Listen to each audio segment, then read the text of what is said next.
I choose you! Krakatoad? Yeah, the Itty critters do well enough in Smash Up.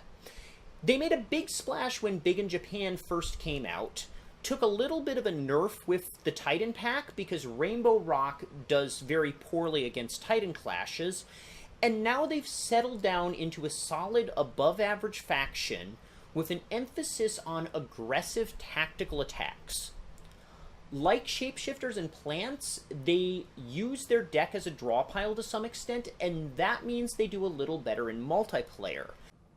A critter deck working with a thin draw pile whiffs on its search cards and loses enough burst potential for opponents to kick it around.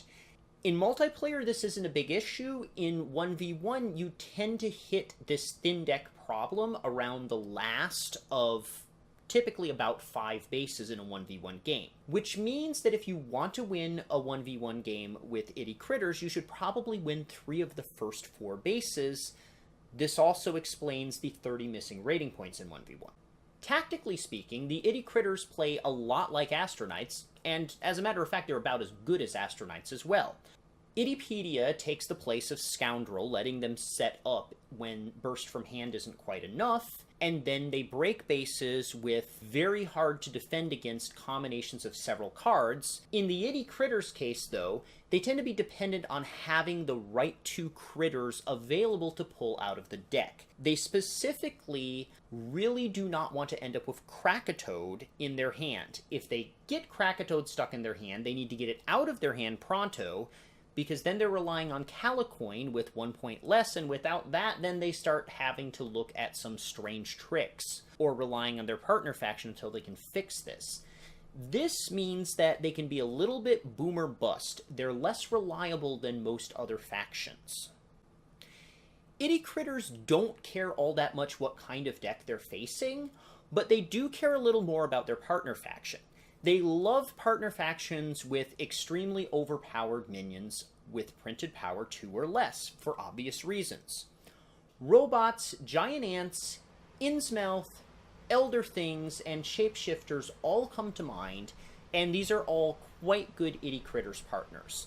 However, the big deal when it comes to Itty critters winning or losing isn't so much what they're playing with or against, it's more so how you need to play with and against the Itty critters. From a tactical defense standpoint, the Itty critters can frequently play 8 power with their minion play via Critter Coach, a 3 of, searching for Krakatoad and bringing it into play. So this means 8 power with the minion play. The action play is usually going to add another 2 to 3. Sometimes their action play can add 4 power, but usually that means that they played Krakatoad out of the discard pile, which means that they were searching for Calicoin instead, which means that they generated 7 instead of 8 power. And of course, if they're playing Critter Champion out of hand, Critter Champion into Krakatoad provides 9 power instead of 8. So most of the time, critters are gonna be dropping somewhere along the range of 10 or 11 power on a burst turn, plus whatever they have in play, including things like bursts from Ittypedia. This in turn means that you cannot ice them out long term with the vast majority of decks, but you can stand outside of range for 1 turn and then dump a bunch more power on your next turn to set up, and force them to play some significant resources in order to beat you, and then try to hit them during their downtime. And this is usually how you're going to go about attacking a critter deck. You've got to force them to combo you and then hit them during their downtime, because they're better at burst than they are at sustain. Also, in a multiplayer game, 3 or more players, if you keep a lot of power on the board at the end of your turn, you give the other players a chance to break bases while it's not the Itty critters' turn. And the Itty critters are better at hitting half-built boards with tactical strikes than they are at leaving power in play at the end of their turn. That is, if they're not the one breaking the base, they're going to have a hard time holding on to second place. Tactically speaking, when you have the Itty critters, it also tends to be about these 10 or 11 point bursts. You want to set up somewhat aggressively with a partner faction and or Ittypedias, and you may want to spread out while you do it.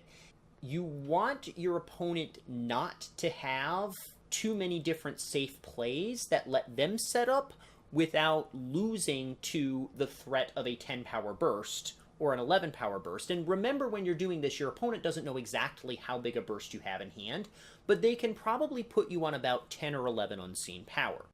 So you want to set up to the point where your opponent looks at one base and says, well, if I play a minion here, I get punished. If I play a minion at this other base, I get punished. So your opponent feels a little bit paralyzed, because you do have to win bases with those 10 power bursts. And in multiplayer, you're similarly going to spread out a little bit, because you want to maximize the likelihood that you get a position at the start of your turn where 10 or 11 power dropped here wins a base and scores a bunch of points for you, because you have a few different places where you could deposit that power to make a total of 12 or 14 or 15 or whatever you need for a base win.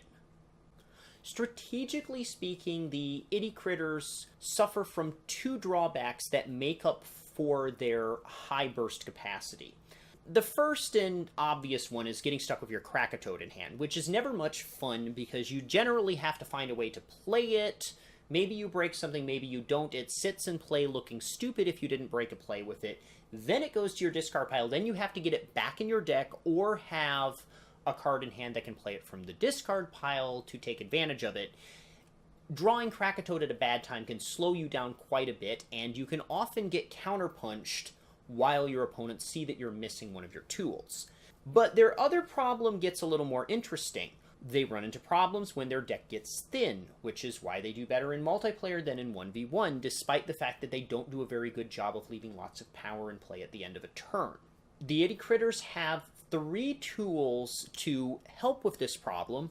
Rainbow Rock's reshuffling ability. Critter Cube can help a little bit by adding 1 extra card to your deck out of one of your opponent's decks.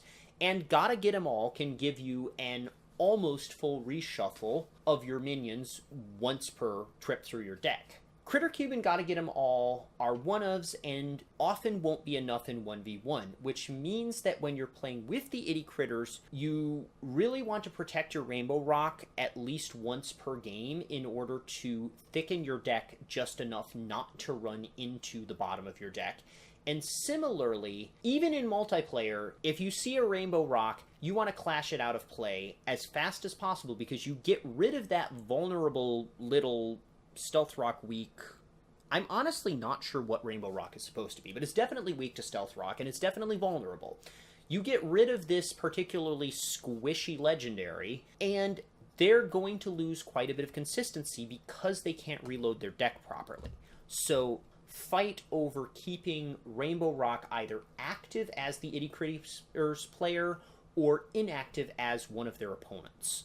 After talking about needing to keep your Rainbow Rock in play to sustain via reshuffles, I would be amiss if I didn't mention 2 specific matchups where the Itty critters can benefit from a particular opposing faction.